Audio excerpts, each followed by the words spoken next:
ഭാര്യ ഭർത്താക്കന്മാർ തമ്മിൽ പിണക്കത്തിലാണ്. മക്കളും മാതാപിതാക്കളും തമ്മിൽ കൊടിയ ശത്രുതയിലാണ്. സ്നേഹിച്ചും കളിച്ചും ചിരിച്ചും സന്തോഷ നിമിഷങ്ങൾ പങ്കിട്ടും കഴിയേണ്ടവർ ശത്രുക്കളെ പോലെ ഇങ്ങനെ ജീവിക്കേണ്ടി വരുന്ന അവസ്ഥ എന്തൊരു വേദനയാണിത്. ഒരു ജീവിതമേ ഉള്ളൂ. അത് സ്നേഹത്തോടുകൂടി രക്തബന്ധങ്ങളെ ചേർത്തുപിടിച്ച് മുമ്പോട്ട് പോകാൻ കഴിഞ്ഞില്ലെങ്കിൽ ഈ ആയുസ്സും ഈ സമയങ്ങളെല്ലാം പരാജയത്തിലാണ്. ഒരിക്കലും നഷ്ടപ്പെട്ടു പോകുന്ന ഈ സമയം, നിങ്ങളുടെ യൗവനം, നിങ്ങളുടെ സുന്ദരമായ ജീവിതം അത് നിങ്ങളിലേക്ക് തിരിച്ചു വരികയില്ല. എത്ര ഭർത്താക്കന്മാർ സങ്കടം പറയുന്നു, എത്ര ഭാര്യമാർ സങ്കടം പറയുന്നു. പരസ്പരം സ്നേഹമില്ലാതെ ഒരേ മുറിയിൽ, ഒരേ ബെഡ്റൂമിൽ, ഒരേ കട്ടിൽ കിടന്നിട്ട് രണ്ടു മനസ്സുമായി കൊടിയ ശത്രുക്കളെ പോലെ ജീവിതം കഴിച്ചു കൂട്ടേണ്ടവർ, കഴിച്ചു കൂട്ടി കളയുന്നവർ വല്ലാത്ത ഖേദകരം തന്നെ.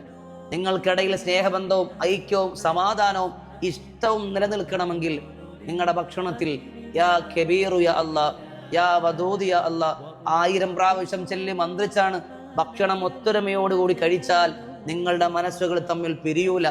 ഒരു ശക്തിക്കും നിങ്ങളെ പിരിപ്പിക്കാനും കഴിയില്ല. പിണങ്ങി നിൽക്കുന്നവർ ഈ രൂപത്തിൽ കൽബറിഞ്ഞു ചെല്ലുക, നിങ്ങളുടെ കൽബുകൾ തമ്മിൽ സ്നേഹമുണ്ടാകും.